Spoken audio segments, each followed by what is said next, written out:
ഇന്ന് തന്നെ ഡൗൺലോഡ് ചെയ്യൂ. കാണൂ നിങ്ങളുടെ ഫേവറേറ്റ് ഷോസ്. ഞാൻ ആ പാവ മനുഷ്യനെ കുറിച്ചാണ് ചിന്തിച്ചത്, ദേവനാരായണൻ തിരുമേനിയെ കുറിച്ച്. മകള് മരിച്ച കാര്യം അറിഞ്ഞാ ഇപ്പൊ അറിഞ്ഞില്ലേ?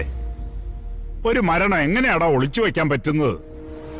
ഈ അച്ഛനും മക്കളും എന്നൊക്കെ പറയുന്നത് ഒരു സത്യമല്ലേ? ആ സത്യത്തിന് ഒരു വിലയില്ലേ? സോറി ഏട്ടാ, ഇവര് രണ്ടുപേരും നിൽക്കുന്ന അവസ്ഥ കണ്ടപ്പോ ഞാൻ പിന്നെ മറ്റൊന്നും ചിന്തിച്ചില്ല.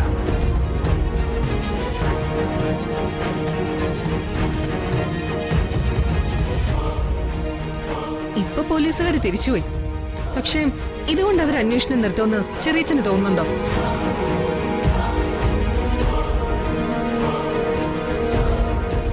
ഇനി ചിലപ്പോ ഇതിലും വലിയ ഉദ്യോഗസ്ഥർ വരും. നമ്മളെയൊക്കെ ഓരോരുത്തരായിട്ട് ചോദ്യം ചെയ്യാനും തുടങ്ങും.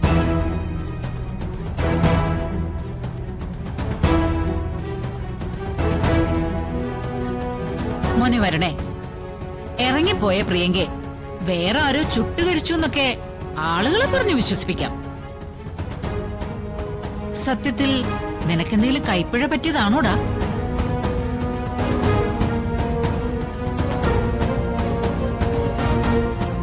അല്ല, ഒന്ന് കത്തിക്കൊന്ന് നീ തന്നെയല്ലേ പറഞ്ഞത്? അങ്ങനെയല്ലേ ഇപ്പൊ സംഭവിച്ചിരിക്കുന്നത്?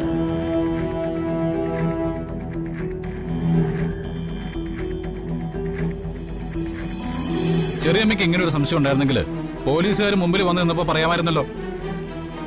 അവരെന്നെ പിടിച്ചോണ്ട് പോവായിരുന്നല്ലോ. ഞാൻ അതിനു വേണ്ടി പറഞ്ഞതല്ല. പറ്റിയത് കയ്യബദ്ധമാണെങ്കിൽ നിനക്കൊരു പോറല് പോലും ഇല്ലാതെ രക്ഷിച്ചെടുക്കാൻ വേണ്ടിയിട്ടാ.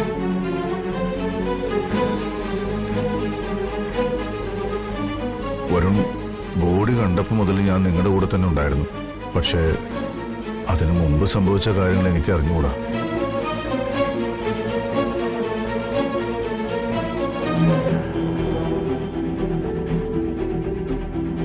ചെറിയമ്മ പറഞ്ഞ പോലെ നിനക്ക് എന്തെങ്കിലും അബദ്ധം പറ്റിയിട്ടുണ്ടെങ്കിൽ നീ അത് തുറന്നു പറ.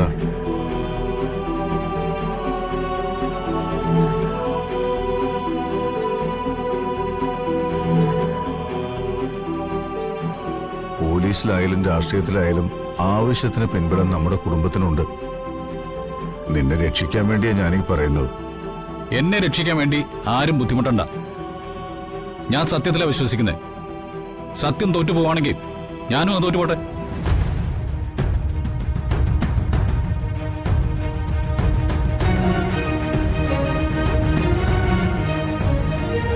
ഞാൻ പറഞ്ഞ പല കാര്യങ്ങളും അമ്മ ശ്രദ്ധിക്കാതിരുന്നിട്ടുണ്ട്.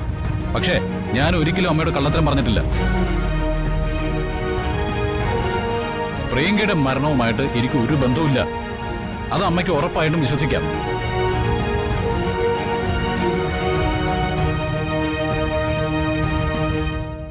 ദേവനാരായണൻ തിരുമേനി അടങ്ങിയിരിക്കൂ.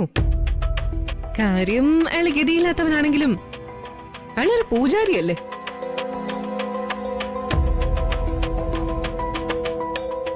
അയാൾ ഒരു പോലീസ് ഓഫീസറുടെ മുന്നിലേക്ക് കയറി ചെന്ന വില കിട്ടും. കണിമംഗലത്ത് ആർക്കോ ജയിലിൽ കിടക്കാനുള്ള യോഗമുണ്ട്. കൽപ്പനെ ഒന്നും മിണ്ടാതിരിക്കുന്നുണ്ടോ? അമ്മേ, കണിമംഗലത്തെ എന്ത് പ്രശ്നം വരുമ്പോഴും നീ നിന്റെ ലാഭത്തെക്കുറിച്ചാ ചിന്തിക്കുന്നേ. ഈ കാര്യത്തിൽ അത് വേണ്ട.